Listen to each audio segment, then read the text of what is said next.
Assalamu alaikum students, how are you? I hope you all are having good day and enjoying your vacations. Today we are here for online on-screen lectures of Orient Girls College Telegang. This lecture is for communication and presentation skills for BS IT second semester. Today is your lecture number 1, which is about listening skills. We have already read about or studied about this in your classrooms, but going to give you a brief introduction of what listening means. So hearing and listening are two different things. Hearing is receiving of sounds and listening is the intelligent hearing of speech. Hearing का मतलब होता है सिर्फ सुनना और listening का मतलब किसी चीज़ को ध्यान से सुनना. Hearing में आप सिर्फ इर्द गिर्द की आवाज़ों को सुनते हैं, रिसीव करते हैं. इट इज़ इनवॉलेंट्री एक्शन, आप अनइंटेंशनली उन आवाज़ों को सुन रहे होते हैं. लेकिन लिसनिंग में आपके माइंड का जो वर्क होता है या आपके जो कॉग्निटिव वर्किंग होती है वो शामिल हो जाती है. आपका माइंड इसमें काम करना शुरू हो जाता है, आपका ध्यान लगता है, आप ध्यान से किसी चीज़ को जब सुनते हैं, समझते हैं, तो वो लिसनिंग कहलाती है. So listening is basically intelligent hearing of speech, यानी कि आप सुन तो रहे हैं उन आवाज़ों को, लेकिन साथ में आपका जो दिमाग है, आपका माइंड है, वो भी काम कर रहा है, उन चीज़ों को समझ रहा है. What is listening? It is a complex and selective process of receiving, focusing, interpreting, accepting and storing of what one hears. So इसमें बहुत सारे processes हैं. So first is receiving. Basically यह आपको साउंड्स को रिसीव करता है. Then you focus on what you hear. ठीक है, जो भी आपने साउंड्स को रिसीव किया है वो आप उनको फोकस करते हैं, आप उनको अंडरस्टैंड करते हैं, इंटरप्रेट करते हैं, बेसिकली उनको समझते हैं कि ये साउंड्स जो हैं वो क्या कन्वे कर रही हैं. देन यू एक्सेप्ट इट, यानी कि आप उनमें से मीनिंग को निकालते हैं, अंडरस्टैंड करते हैं. And then you store in your mind and relate to the previous data. आपके दिमाग में जो भी पहले से डाटा मौजूद होता है, जो भी लॉन्ग टर्म डाटा आपके माइंड में होता है, उसके साथ आप रिलेट करते हैं. Then you give your feedback and your reply and your action. So it is a receptive skills. It involves understanding of spoken language. Basically, hearing या जो listening है वो काम किसके इन्वर्स करती है? स्पोकन के. अगर कोई इंसान बोल रहा है तो अगला बंदा उसको लिसन करेगा. उसके स्पीकर और लिसनर का आपस में कम्युनिकेशन होती है. It involves recognizing sounds, comprehending words and interpreting meaning. It needs active participation. Hearing में आप एक्टिव पार्टिसिपेशन नहीं लेते. आप अगर बैठे हुए हैं और आपको इर्द गिर्द से बहुत सारी आवाज़ें आ रही हैं तो वो लिसनिंग नहीं होगी. लिसनिंग में आपने एक्टिवली पार्टिसिपेट करना है, आपने उसको सुनना है, समझना है, गौर व फिक्र करना है और उसको अंडरस्टैंड करना है कि क्या मैसेज आपको कन्वे किया जा रहा है. अगर इसके अलावा बात देखी जाए तो ये आपके पास रिकग्नाइजिंग साउंड्स होते हैं, यानी कि आपको जो भी आवाज़ें आ रही हैं आप उनको रिकग्नाइज करेंगे कि ये साउंड्स बेसिकली क्या बता रही हैं, किस चीज़ के लिए हैं, ये किस को डिनोट कर रही हैं, कौन से लेटर्स हैं इन साउंड्स के पीछे, उनको कॉम्प्रीहेंड करेंगे, उनका मीनिंग समझेंगे और फिर उस मीनिंग को इंटरप्रेट करके आगे फर्दर वर्क करेंगे. Next we have already read, जिसमें आप पहले से ही ये सब चीज़ें पढ़ चुके हैं, स्ट्रैटेजीज़ फॉर इफेक्टिव लिसनिंग. क्या ऐसी स्ट्रैटेजीज़ होनी चाहिए जो आप इफेक्टिव लिसनिंग में करते हैं, रिजल्ट्स क्या हैं गुड लिसनिंग के, common faults of listening and sub skills of listening. ये तमाम data we already read in the classroom. So moving towards the next topic which is today the main topic. Today's the main topic is listening process. क्या तरीका है सुनने का या इसमें कितनी ही स्टेजेस या स्टेप्स इन्वॉल्व होते हैं वो हम लोग डिस्कस करेंगे. Listening process involves decoding a herd message, processing it, checking it and sharing it. Basically सबसे पहले आप डिकोड करते हैं. डिकोड का मतलब आप उस कोड को खोलते हैं जो आपको भेजा गया है. बेसिकली आपको जो स्पीकर ने जो भी मैसेज भेजा है आपने उसको डिकोड करना है, आपने उसको अंडरस्टैंड करना है, आपने उसको समझना है, प्रोसेस करना है. उस प्रोसेस में फिर बहुत सारी चीज़ें होंगी कि आपने उसको कॉम्प्रीहेंड करना है, उसको चेक करना है कि वो रिलेट कर रहा है आपके आइडिया के साथ या नहीं कर रहा, और फिर आप उसको शेयर करेंगे, यानी कि आप दोबारा से उसको रिस्पॉन्ड करेंगे या फीडबैक करेंगे. तो इसमें जो भी स्टेप्स शामिल हैं वो हेयरिंग, फिल्टरिंग, कॉम्प्रीहेंडिंग, रिमेंबरिंग और रिस्पॉन्डिंग के हैं. अब इनको हम फर्दर डिस्कस करते हैं. हेयरिंग आपके पास सबसे पहला असेंशियल स्टेप है। It is a primary and continuous process. ये बेसिक प्रोसेस है, कॉन्टिन्यूस प्रोसेस है। आप मुसलसल सुन रहे होते हैं तभी आपका लिसनिंग प्रोसेस होता है। अगर आप सुन ही नहीं रहे, हेयरिंग का काम ही नहीं हो रहा, तो फिर हम लिसनिंग नहीं कर सकते। So it is the basic and first essential step. It is basically receiving. What you are receiving? You are response caused by sound waves stimulating the sensory receptor of ears. या आपके जो senses काम करते हैं, जो हमारे sensor organs हैं like year, तो इसमें आपका ईयर का फंक्शन इन्वॉल्व होता है। आपका कान किस तरीके से बाकी आवाज़ों को, जो भी साउंड वेव्स आ रही हैं, उनको किस तरीके से स्टिमुलेट कर रहा है, समझ रहा है, उसकी वर्किंग यहाँ पर होती है। It relates to the sensory perception of sounds. It is accidental, involuntary and effortless. Accidental यानी कि आप जानबूझकर इसको नहीं सुनते, बल्कि आपको अचानक से आपको कोई आवाज़ आई और आपने उसको सुन लिया है। इनवॉलेंट्री है यानी कि आप इसको खुद से नहीं कर रही, बल्कि ये एक्शन खुद ही से हो रहा है। एफर्टलेस, इसमें कोई एफर्ट्स नहीं लग रही हैं, आप कोई दिमाग या कोई कोशिश नहीं कर रहे, विदाउट एफर्ट्स ये काम हो रहा है। It further processes the perceived sound. फिर आपने जो आवाज़ें सुनी हैं उनके ऊपर ये काम करेंगे। It need to be done with attentiveness and concentration. आपने इसको बहुत तवज्जो से ये काम करना है। हेयरिंग का काम, लिसनिंग अगर आप करने लगे हैं तो सबसे पहले जो हेयरिंग करेंगे उसको आप बहुत अटेंटिव होकर, बहुत कंसंट्रेशन के साथ, बहुत तवज्जो के साथ सुनना है। Next we have is listening process. Listening process में हमारे पास है filtering.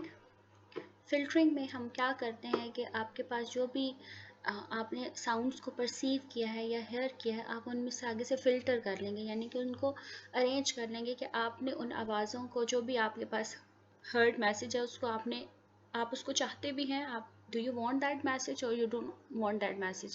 if it is an unwanted message, it needs to be discarded, यानी कि उसके ऊपर फिर नेक्स्ट काम नहीं करना। But it is some meaningful information और content, then it's need to be further, उसके ऊपर आपने काम करना है। इसमें आपके पास एक इंडिविजुअल का अपना रोल प्ले हो सकता है। इस सब्जेक्टिव प्रोसेस है। यहाँ पर एक इनफरादी बंदा जो है वो अपना काम करेगा कि उसने उसको चीज़ को सुनना है या नहीं। इसमें आपकी बायसनेस शामिल हो सकती है। आप इसमें प्रेजुडिस शो कर सकते हैं कि आपने वेदर इस जो भी आपने साउंड सुनी, आपने उसको किस तरह से परसीव करना है। So it is on the person if whether he wants to want it or unwant it, and whether he wants to choose to retain it, वो अपने पास उसको रखना चाहता है नहीं, एंड इट्स ऑन हिम कि वो उसके साथ कौन सी उस मीनिंग की क्या सेंस बनाना चाहता है। सो फिल्टरिंग में आप बेसिकली जो भी आपकी इंफॉर्मेशन रिक्वायर्ड होगी उसको आप अलहदा कर लेंगे और बाकी इंफॉर्मेशन को आप डिस्कार्ड कर देंगे या बाकी इंफॉर्मेशन को आप इग्नोर कर देंगे। नेक्स्ट इज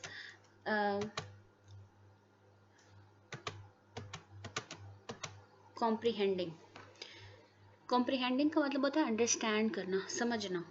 अब इसमें हम कॉम्प्रीहेंड करते हैं जो भी स्पीकर ने बोला होता है, लिसनर उसमें अंडरस्टैंड करता है। जो भी मैसेज लिसनर ने जो भी मैसेज स्पीकर ने कन्वे किया होता है, लिसनर उसको उसी तरीके से अंडरस्टैंड करता है। बेसिकली इसमें आप एब्जॉर्ब करते हैं तमाम इंफॉर्मेशन को, ग्रैस्प करते हैं और देखते हैं कि क्या इंफॉर्मेशन जो है वो स्पीकर ने कन्वे की है, और इसको आप एजिमिलिएट करते हैं। एजिमिलिएशन का मतलब होता है कि आप, it is a process of taking in and fully understanding what information is given. आप इसको फुली अंडरस्टैंड करते हैं कि क्या इंफॉर्मेशन दी गई है और उसको एब्जॉर्ब करते हैं, उसको समझते हैं, उसके ऊपर पूरा काम करते हैं।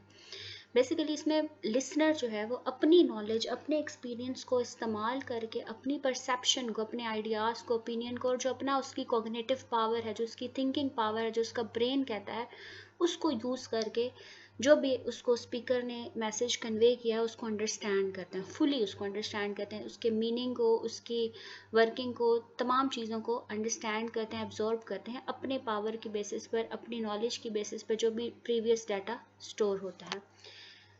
Next we have is remembering. अब जो भी मैसेज आपने अंडरस्टैंड किया है, एसिमिलेटेड जो भी मैसेज था वो आपकी मेमोरी में स्टोर हो जाएगा टू फैसिलिटेट फ्यूचर रिकॉल। आपको कभी भी फ्यूचर में उस मैसेज की ज़रूरत पड़ेगी तो आप उसको जो है वो सेव कर लेंगे, उसको आप स्टोर कर लेंगे। देन आप उसको अपने माइंड में स्टोर करते हैं और फिर आपके पास नेक्स्ट जो भी फर्दर स्टेप है वो होता है। अब ये रिमेम्बरिंग का स्टेप क्यों ज़रूरी है? क्योंकि ये इफेक्टिव लिसनिंग के लिए ज़रूरी है। जब आपसे दोबारा इस चीज़ के ऊपर कम्युनिकेट किया जाएगा और अगर आपके पास पिछली नॉलेज नहीं होगी, इसका मतलब है कि आपने इफेक्टिव लिसनिंग नहीं की थी, आपकी लिसनिंग स्किल्स वीक थी या आपकी इफेक्टिव स्किल्स नहीं थी, जिसका ये मतलब है कि आपकी कम्युनिकेशन इफेक्टिव नहीं थी, कम्युनिकेशन वहाँ पर फेल हो गई थी। So after storing your message in your memory, now it is time to respond on that message. Respond का मतलब है आपने अब यहाँ पर फीडबैक देना है।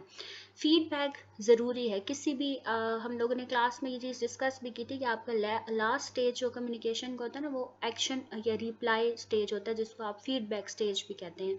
और वो स्टेज सबसे ज़्यादा ज़रूरी है। जब आप किसी को रिस्पॉन्ड ही नहीं करेंगे तो कैसे पता चलेगा कि आपने उसकी बात सुनी है या समझी है? ठीक है, तो आपका जो रिएक्शन होता है, जो भी किसी मैसेज का रिस्पॉन्स होता है, वो बहुत ज़रूरी है। किसी भी मैसेज को सुनने के बाद, किसी भी इंफॉर्मेशन को सुनने के बाद जो भी कुछ आप करते हैं ना, जो भी आपका एक्शन होता है, जो भी आपकी स्पोकन इन कोई स्पीच होती है या आपके बॉडी जेस्चर्स होते हैं, मूवमेंट होते हैं, वो सब के सब फीडबैक में शामिल होते हैं। तो फीडबैक बहुत ज़्यादा ज़रूरी है। सो फीडबैक या रिस्पॉन्डिंग सबसे एंड पर होगी कम्युनिकेशन में। आप उसको फ़ौरन से इमिजिएटली भी कर सकते हैं या आप थोड़ा टाइम बाद भी कर सकते हैं। जैसे रिटन कम्युनिकेशंस में हमारे पास जो फीडबैक होता है वो थोड़ा टाइम लगा के होता है, लेकिन अगर आप ओरल कम्युनिकेशन कर रहे हैं और आप फेस टू फेस कम्युनिकेशन कर रहे हैं तो आपके पास जो फीडबैक होगा वो ऑन द स्पॉट होगा। और इसका ये बेनिफिट है कि ये बताता है, आपका फीडबैक ये बताता है कि आपका मैसेज जो है वो रिसीव भी हो चुका है और अगले बंदे ने उसको कॉम्प्रीहेंड भी कर लिया, अगले बंदे ने उसको समझ भी लिया, अंडरस्टैंड भी कर लिया, विच इज़ द बेसिक या बेसिक पार्ट ऑफ कह सकते हैं इफेक्टिव लिसनिंग है या इफेक्टिव कम्युनिकेशन है। कम्युनिकेशन का सबसे इम्पोर्टेंट स्टेज ही यही होता है कि क्या अगले बंदे ने उस चीज़ को समझा भी है, सुना भी है, या जैसे आपने भेजा था उस मैसेज को उसने वैसे ही अंडरस्टैंड किया है, तो वो आपके फीडबैक से पता चलेगा। So basically it is evaluating. ठीक है, आप एवेल्युएट करें, तज्जिया करें, एनालिसिस करें, जज करें कि वो जो मैसेज है उसकी वैल्यू क्या थी, क्या वो आपको समझ आया, नहीं आया, आपके काम का था, what ever the message is, आप उसको एवेल्युएट करेंगे। फीडबैक में आपकी किसी भी feedback is basically it indicates your involvement, आप उस कम्युनिकेशन में कितना इन्वॉल्व रहे थे, वो तमाम। सो फीडबैक इंडिकेट्स योर इन्वॉल्वमेंट, क्या आप उस पूरी कम्युनिकेशन के टाइम पर कितने इन्वॉल्व थे, आप एक्टिव लिसनर थे या नहीं। पीछे हमने क्लासरूम में डिस्कस किया था ना कि स्ट्रैटेजीज क्या होती हैं या एक अच्छी लिसनिंग में क्या होता है। स्पीकर, एक अच्छा स्पीकर वही होता है या एक अच्छा लिसनर वही होता है जो एक्टिवली पार्टिसिपेट करे, उसके बॉडी मूवमेंट से, उसके जेस्चर से ये चीज़ नज़र आनी चाहिए कि वो एक अच्छा पॉजिटिव रिस्पॉन्स दे रहा है, वो एक अच्छा लिसनर है। So feedback involves your indicates your involvement. Next we have is the summary of this. So there are 5 stages जो हमने डिस्कस की हैं, मैं दोबारा से यहाँ पर उनको एक्सप्लेन करूँगी। Hearing, filtering, comprehending, remembering and responding. Hearing आपके पास सिर्फ और सिर्फ सेंसेस के ज़रिए साउंड्स को रिसीव करना होता है। ठीक है, फिल्टरिंग में फिर आप उन साउंड्स को फिल्टर करते हैं कि whether you want these sounds और whether you don't want these sounds. Then is comprehending, basically you understand this message कि आपको लिसनर ने या स्पीकर ने कहा क्या है, आप उस चीज़ को अंडरस्टैंड करते हैं, आप अपने नॉलेज के साथ, एक्सपीरियंस के साथ, अपनी माइंड पावर के साथ उस चीज़ को अंडरस्टैंड करते हैं। Then you store your message in your memory to for your future use, and then after this responding, basically you give feedback, you give some action, you give some reply.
So there was a technical issue, so now we are going to summarize this.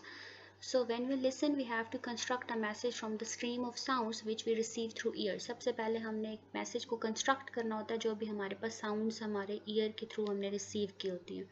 Then we keep the short part of messages in our memory. हम उन messages के छोटे छोटे टुकड़े अपने memory में save कर लेते हैं और फिर हम एक लिंक क्रिएट करते हैं, एक कनेक्शन बनाते हैं अपने फ्रेश पार्ट्स को, जो भी अभी अभी हमने डाटा रिसीव किया होता है, जो हमारे पास पहले से ऑलरेडी स्टोर्ड डाटा होता है उसके साथ. We then try to understand the new segments of speech in the context. फिर हम जो भी नए segments हैं उनको समझते हैं, understand करते हैं, and last में फिर हम उस चीज़ को respond करते हैं according to our understanding. जो भी चीज़ हमने समझी है उसके according हम उसको understand करेंगे. So this is all about the listening process. We will further discuss this topic in the next class. Till then, it is your time to ask any question. If you have any queries, you are free to ask me in my personal contact number. Inbox me if you have any questions. Thank you.